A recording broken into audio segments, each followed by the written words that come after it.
El siglo de oro español fue, vamos, una auténtica explosión de creatividad.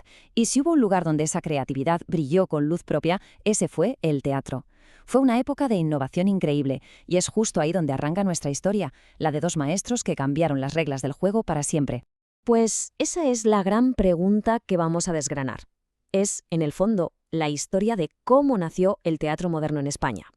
Un drama que se cuenta en dos actos. Primero, la revolución de un genio y después la evolución de su sucesor. Venga, vamos a meternos en faena. Y claro, había que empezar por el revolucionario, Lope de Vega. Solo con su apodo, el monstruo de la naturaleza, ya nos podemos hacer una idea de su impacto.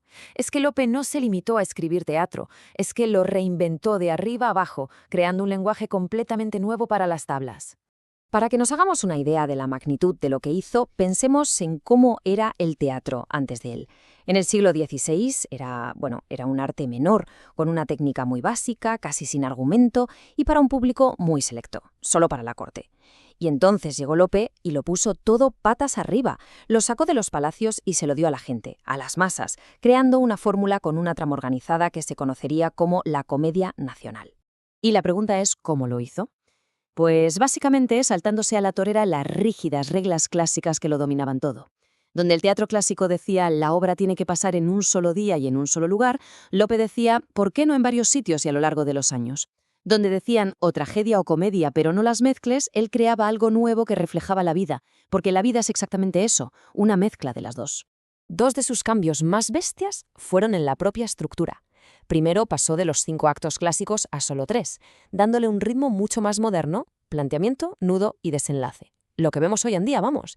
Y segundo, como decíamos, creó la tragicomedia, un género híbrido que conectaba de maravilla con un público que sabía perfectamente que la vida no es solo drama ni solo risas.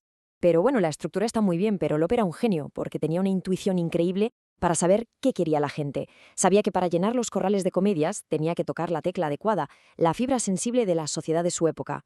La gran pregunta era, ¿cuál era esa tecla? Pues la respuesta era la honra. El propio Lope lo dejó escrito. Los temas de honor eran la clave de todo. Sabía que no había nada que moviera más a la gente, daba igual si era un noble o un plebeyo, que un buen conflicto sobre la reputación. Y ojo, que aquí hay que entender una cosa muy importante. Una cosa era el honor, que era algo interno, tu propia virtud. Pero otra muy distinta era la honra, que era tu reputación, lo que los demás pensaban de ti. Y en el siglo de oro, la honra era tan valiosa y tan frágil que defenderla se convertía en el motor de casi todas las obras. Claro, este nuevo teatro para todos necesitaba un nuevo espacio. Y ese fue el Corral de Comedias. Ya no eran salones de palacio, eran patios al aire libre donde se mezclaba todo el mundo, ricos y pobres. El teatro se convirtió en un evento social, en un verdadero espectáculo de masas. Aquello tenía que ser una fiesta. Y para que el público conectara al instante, Lope fue muy listo. Creó una serie de personajes tipo, arquetipos que todo el mundo reconocía. El galán y la dama, por supuesto, el criado ingenioso, el gracioso, que ponía el toque de humor, la figura de autoridad, ya fuera el padre o el rey, incluso el villano, que ojo, no era el malo, sino un labrador rico que defendía su honor. La idea no era crear personajes súper complejos, sino que la gente los identificara al momento. Vale. Ya tenemos la revolución servida, pero la historia no acaba aquí, ni mucho menos. Después de Lope llegó una nueva generación, y aquí es donde entra en escena nuestro segundo titán, Pedro Calderón de la Barca. Él no vino a destruir lo que había hecho Lope, sino a construir sobre sus cimientos. Esto es clave para entender a Calderón. Él no es un revolucionario, es un perfeccionador. Cogió esa comedia nacional de Lope, que ya era un exitazo, y la pulió, la estilizó, la llevó a otro nivel de complejidad y de profundidad. Y esta tabla lo resume a la perfección. Fijaos, donde Lope ponía acción y sencillez, Calderón ponía filosofía y reflexión. Donde Lope usaba arquetipos, Calderón creaba personajes con una psicología complejísima. Pasamos de un montón de tramas paralelas a una sola acción muy concentrada. El lenguaje se vuelve mucho más difícil y la puesta en escena, bueno, eso se convierte en un espectáculo total. Hablemos de la trama, por ejemplo. El teatro de Lope es energía pura.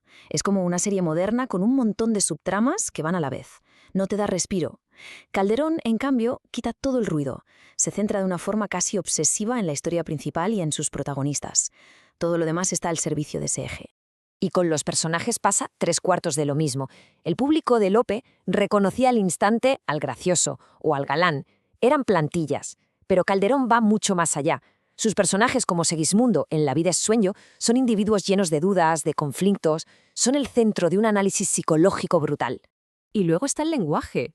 Uf, el de Calderón era todo un reto. Su estilo, el culteranismo, estaba cargado de metáforas, de imágenes poéticas. Vamos, que te exigía estar muy atento. No era un teatro para verlo con el piloto automático, desde luego. Pero ojo, no pensemos que era todo un rollo intelectual. Para nada. El teatro de Calderón era un espectáculo total. Para él la escenografía era importantísima. Montaba unos shows increíbles, con música, luces, efectos especiales. Convirtió el teatro en una experiencia visual y sonora que era parte fundamental de la obra. Y así llegamos al final de este viaje, al legado de estos dos gigantes. Al final, la suya es la historia de una revolución a la que le sigue una evolución. Son dos momentos que juntos llevaron al teatro español a lo más alto. Si tuviéramos que quedarnos con una sola palabra para definir a Lope, sería esta: acción.